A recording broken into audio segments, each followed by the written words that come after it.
कल शाम जिंसी murder case के आरोपी को देर रात पुलिस ने गिरफ्तार कर आज कोर्ट में हाजिर किया, जिसमें सुनवाई करते हुए कोर्ट ने 11 जनवरी तक पुलिस कस्टडी में आरोपी को भेज दिया। किस तरह इस घटना की शुरुआत हुई, इसका एक सीसीटीवी फुटेज आप देख सकते हैं। और आगे सांसद इम्तियाज जलील नशे को लेकर क्या बात कही। नशा, अहंकार और नीचा दिखाने की चाह में 2024 का पहला कत्ल। औरंगाबाद, नीचा दिखाने की चाह में जिंसी इलाके में शुक्रवार को सरेआम 2024 का पहला कत्ल सामने आया। दरअसल ये कोई बड़ी दुश्मनी नहीं थी। पेट्रोल के छोटे से विवाद से उपजी सनक ने दो परिवारों के युवा बच्चों को समाज से दूर कर दिया। इकरार उर्फ छोटू अब खूंखार अपराधी है तो शाजिब दुनिया में नहीं रहा।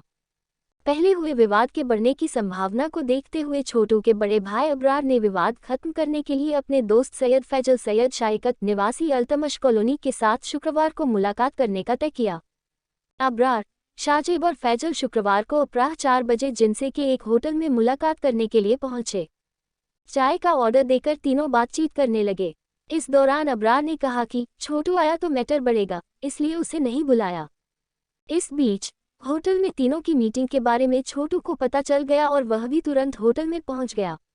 इस दौरान अबरार ने उसे समझाने की कोशिश की, लेकिन छोटू ने शाजिब की ओर गुस्से से देखते हुए उसे गाली दी।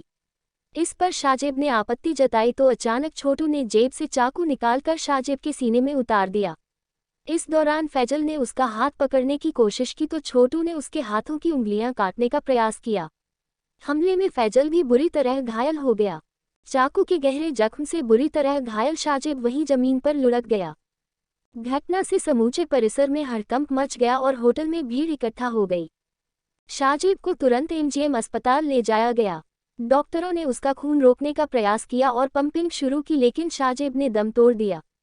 इस बीच पुलिस निरीक्षक रामेश्वर गाड़े, सहायक निरीक्षक अनिल मगरे, उप निरीक्षक रोहित गानगुर्डे, राव साहब काकड़ घटनास्थल पर पहुंचे, लेकिन तब तक हत्यारा फरार हो गया था।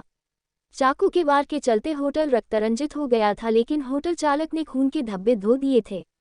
इसके चलते पुलिस ने रात को उसे थाने में ही बिठा दिया। बताया जाता है कि आरोपी छोटू भी नशे का आदी था। ये वारदात दर्शा रही है कि शहर में नशाखोरी कितनी गंभीर समस्या बन गई है। आप सोचिए, ये हालत किसी की भी हो सकती है। 18 साल का एक जवान बच्चा खून में लथपथ, जब उसे मोटरसाइकिल के ऊपर बिठाकर हॉस्पिटल लेकर जाया गया तो हॉस्पिटल जाते ही उसने दम तोड़ दिया। आप सोचिए मारने वाले का, आप सोचिए वो 18 साल के नौजवान लड़के के वालिद वालदा, उसकी माँ, उसकी बहन, उसके भाई, उसके रिश्तेदारों की क्या हालत हो रही है।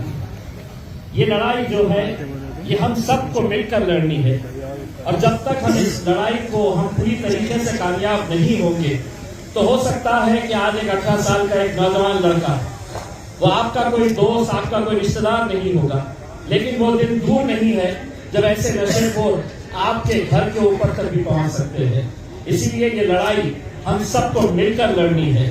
मैं एक बार फिर से, आज जो हत्या हुई है, मैंने पुलिस कमिश्नर से और पूरे पुलिस डिपार्टमेंट से ये कहा है कि अगर आप लोग ये नशेखोरों के खिलाफ अगर कार्रवाई नहीं करेंगे तो मजबूरन मुझे और आप सबको रास्ते के ऊपर उतरना पड़ेगा। लड़ाई हमें अपने आप लड़नी पड़ेगी, वरना हम खामोश बैठकर ऐसा तमाशा देखते नहीं रहेंगे कि हमारे बच्चे इस तरह से कत्लेआम हो जा रहा है, उनका खून में लथपथ। आप देख नहीं सकते हैं वो वीडियो किस तरीके से एक 18 साल का बच्चा खून में लथपथ, उसे मोटरसाइकिल के ऊपर बिठाकर उसके दोस्त अस्पताल तक ले जाते हैं और वो मर जाता है। ये टूर्नामेंट क्या सिर्फ हम क्रिकेट के लिए खेल रहे हैं, ये हम सिर्फ क्या फुटबॉल के लिए या फूड फेस्टिवल हम ऑर्गेनाइज कर रहे हैं। अगर हम चाहे तो क्या ये बंद नहीं हो सकता है? क्या अगर पुलिस चाहे तो ये बंद नहीं हो सकता है? क्यों हो रहा है ये कारोबार?